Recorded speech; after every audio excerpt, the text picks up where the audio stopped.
Hi there everybody, and welcome to the third part of the RC installation in my Lego train. It was a bit of a tight fit, but everything went in. As you can see, this is my test mule loco. The battery pack, as you can see, the 12 volt, that's 8 AA batteries in there. That fits just nicely in between the walls of the loco. It's just a nice fit. I've had to, where on the original this is a brick, I've had to put a 6x2 plate in instead of a 6x2 brick, just to give me a bit more head height for the batteries. Obviously you don't have to go to this extreme. You can run AAAs, or you can run the original Lego battery pack if you want. You just have to cut the plug off the end. But I've chosen to go 12 volt because I also want to try this setup out in one of my old 12 volt locos, so I can have onboard power for 12 volt. So that's the only reason I've used this massive battery holder. But basically you can use any size you want, or you could, if you want to go that way, you could use LiPo batteries, lithium, or even a 9 volt PP9 type battery. You could easily run it off one of those. This is our receiver, just sat in here nicely with its little aerial on, and below it is my voltage reducer, which if you can see from through the glare, it's set on 5 volts, and that's basically so the loco just runs at a nice speed without flying off the track.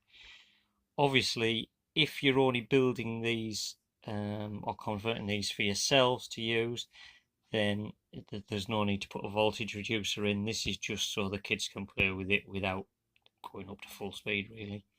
But obviously you needn't do that, and like I say, you needn't have the cost of an extra battery pack, because you could use the Lego one. All you would need really is this little beauty wired in, which is the receiver, and of course our transmitter there to control it. So I'm just going to push all those back in there for now. There's a few wires, I've left them a bit longer than they need to be really, because like I say, I want to try it out in other locos. But I've just made this there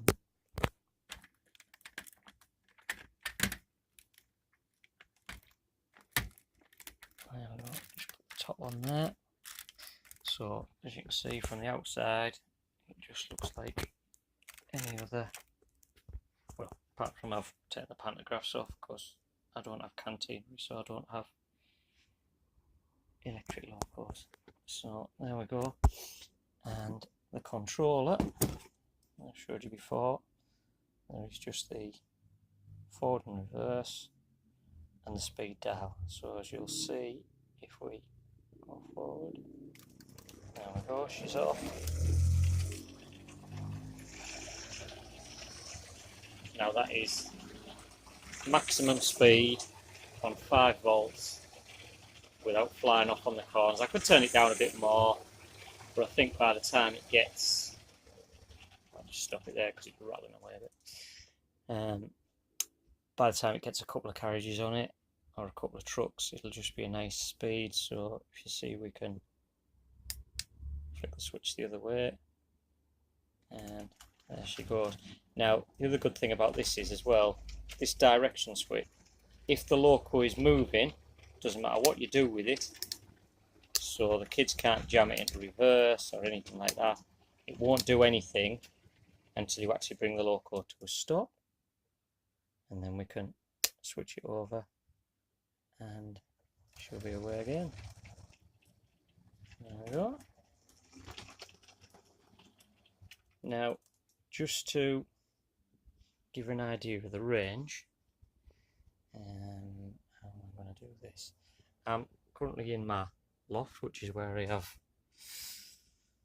our little setup for testing, etc., and building and stuff like that in between shows.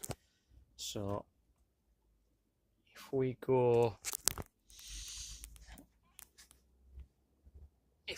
down the ladders, because this is also one of the problems with Lego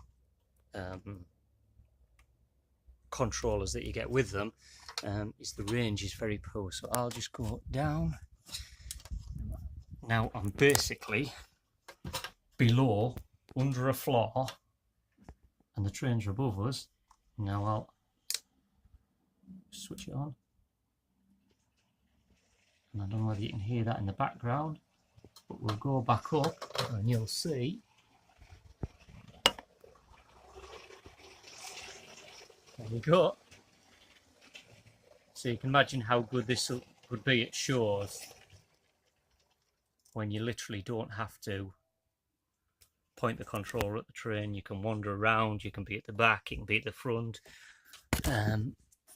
You could, well, you could even be the other side of the hall and do it if you really wanted to. But that's it.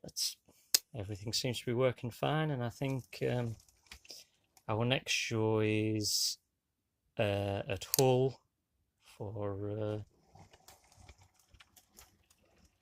Hull BrickCon. So I think we'll be taking this along, and we'll be trying out at a show, letting the kids have a play with it, and seeing how they get on. So there we go. Thanks for watching. Take care.